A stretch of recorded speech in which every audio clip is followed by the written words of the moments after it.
پکتیکا کې د بي پیلوټو الوتکو برید د افغان نیوز قدرمن لیدونکو ستړي مشئ. په پکتیکا کې پر موټر د بي پیلوټه الوتکې برید 8 کسان وژل شوي. په پکتیکا کې سیمه ییزې سرچینې خبر ورکوي چې دغه ولایت په ګومل ولسوالۍ کې د بي پیلوټه الوتکې له خوا یو موټر په نښه شوی دی. سرچینې اشتسو ورځپاڼې ته ویلي چې دا پیښه شنبې د غبرګولي پر 12مه ماښام مهال د ګومل ولسوالۍ په ترخه سیمه کې رامنځته شوې ده. په دغه برید کې د وسلوالو کسانو موټر په نښه شوی دی. سرچینې مني چې په دغه برید کې 8 وسلوال د وژل شوي دي. تر اوسه د دغه برید د قربانیانو هویت نه دی څرګند شوی او طالبانو هم په دې هکله څه نه دي ویلي.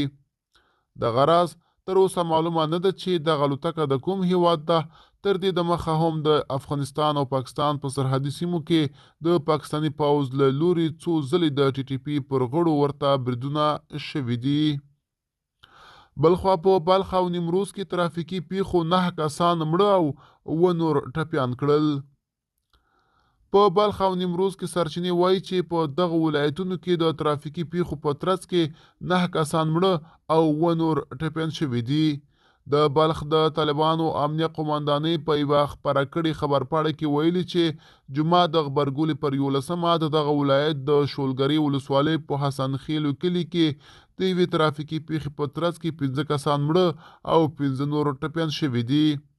د خبرپاڼې له مخې دا پیښه د کورولا موټر او پیکنګ موټرونو د ټکر له کبله رامنځته شوې ده. د طالبانو د امنیه قومندانۍ په خبره د دې پیښې ټپیان د ابو علي سینا بلخي روغتون ته لیږدول شوي دي.